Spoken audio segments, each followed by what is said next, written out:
안녕하세요. 요술부입니다. 2024년 2월 19일 월요일입니다. 이번 주 TQQQ XXL은 엔비디아 실적에 달렸습니다. 실적은 어떻게 나올지 함께 알아보겠습니다. TQQ 57불, XXL 38불에 마감했습니다. 근원 생산자 물가 지수는 예상치 1.6보다 실제는 2.0으로 나오면서 상당히 높게 나왔습니다. CPI도 높게 나온다는 것을 모두가 알고 있고요. PPI까지 높게 나오면서 결국에는 주가 하락으로 작용했습니다. 결국은 주거비가 큰 영향을 미쳤습니다. 주거비에는 OER은 정부에서 조사를 하기 때문에 자가 보유한 사람이 자기가 렌트비를 얼마만큼 받고 싶은가를 확인할 수 있는 금액입니다.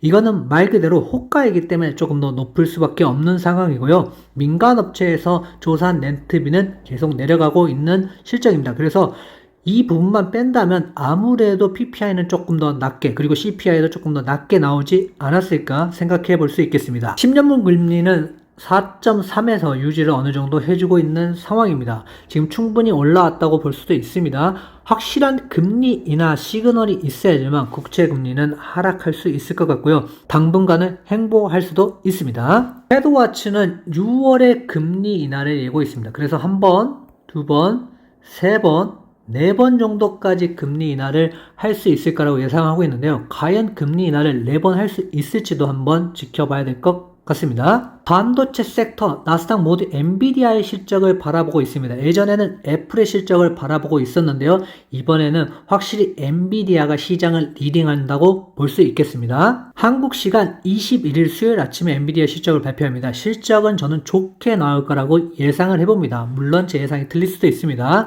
얼마나 좋게 나오느냐가 관건이라고 보고 있는데요. 지금은 달리는 말이니까 아무래도 젠슨 황도 좋은 가이던스, 그리고 또 좋은 말들을 해가면서 사람들을 좋게 안심시키려고 할 가능성이 상당히 높습니다. 엔비디아의 시총 3위가 됐고요. GPU 수요처 게이밍에서 데이터 센터로 지금 확대되고 있습니다. 그리고 월가 애널리스트도 54명 중 비중 축소 의견은 없는 상황이고, AI 기술 다양한 산업 분야에서 엔비디아 칩이 쓰이는 걸 모두 다 알고 있습니다.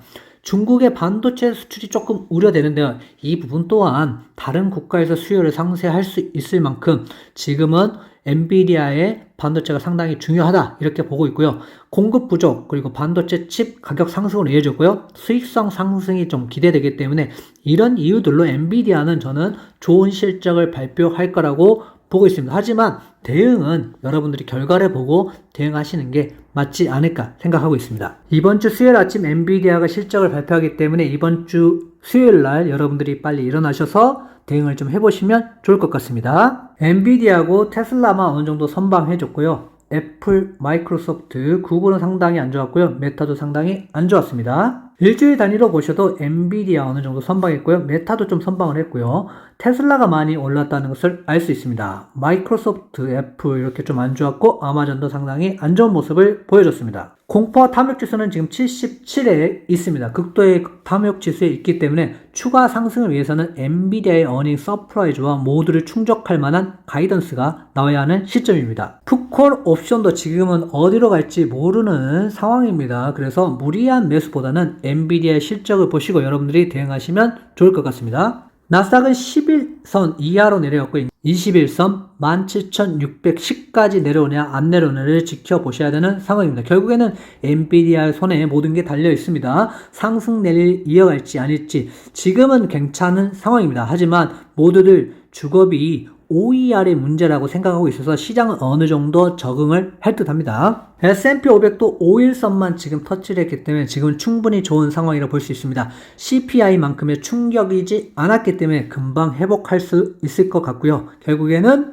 엔비디아이다 라고 보시면 좋겠습니다. 나스닥 종합입니다. 지금 저점을 계속 높여가고 있는 중입니다. 만약 여기서 떨어진다, 그러면 그때부터 나스닥은 어느 정도 조정과 하락을 예상해야 될 것 같습니다. 하지만 지금은 어느 정도 저점을 계속 높여가고 있고요. 고점도 아직 높은 상황이기 때문에 아직까지 괜찮은 상황이라고 볼 수 있겠습니다.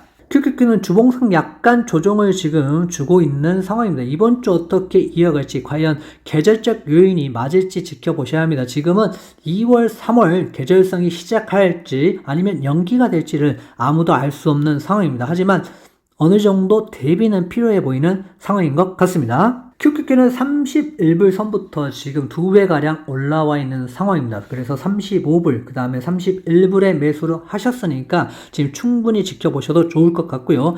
21선 56불 터치가 상당히 중요한 상황입니다. 그래서 만약에 여기를 터치하고 떨어지느냐, 그러면 51선까지 떨어질 수 있습니다. 그래서 엔비디아의 실적을 보고 여러분들이 대응하시면 좋을 것 같습니다. 속수는 지금 5일선만 터치하고 다시 올라간 상황입니다. 그래서 상승 후 지금 행보 중이는 상황이고요. CPI 영향으로 한번 떨어졌고 다시 PPI 때문에 약간 영향을 받고 있습니다.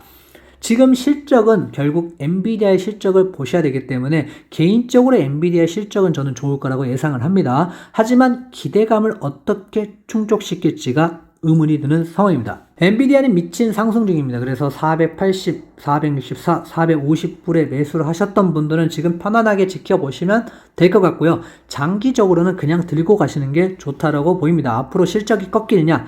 그건 아닙니다. 다만 기대가 크니까 실망 매물도 나올 수 있기 때문에 약간의 조정 올 가능성은 있습니다. 단기적으로는 고민해 보셔야 될 듯하지만 결과적으로는 실적 자체는 좋게 나올 가능성이 상당히 큽니다. BNK는 여기서부터 여기까지 올라왔기 때문에 6에서 8%가량 수익 구간이 되어 있을 겁니다. 익절하실 분들은 어느 정도 익절을 하셔도 되겠죠. 장기적으로는 은행 섹터로 돈이 조금 몰아갈 수 있습니다. 하지만 습관적 익절 정도까지는 괜찮아 보이기 때문에 어느 정도 여러분들이 수익을 거두시고 또 내려오면 다시 한번 모아가시는 것도 생각해 보시면 좋겠습니다. 구독, 좋아요 부탁드립니다.